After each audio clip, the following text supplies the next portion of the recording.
Gugatan cerai Arhan bocor ke publik dan menyebar luas di media sosial.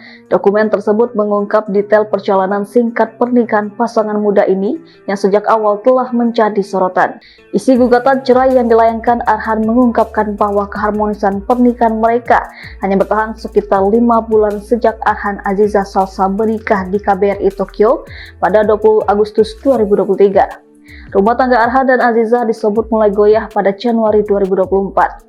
Gugatan itu menyebutkan terjadi pertengkaran berulang yang sulit didamaikan.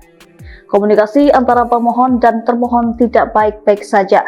Termohon tidak pernah mendengarkan perkataan pemohon, tidak nurut dan tidak searah yang mengakibatkan pertengkaran yang terus-menerus. Tulis isi gugatan dikutip Rabu 27 Agustus 2025.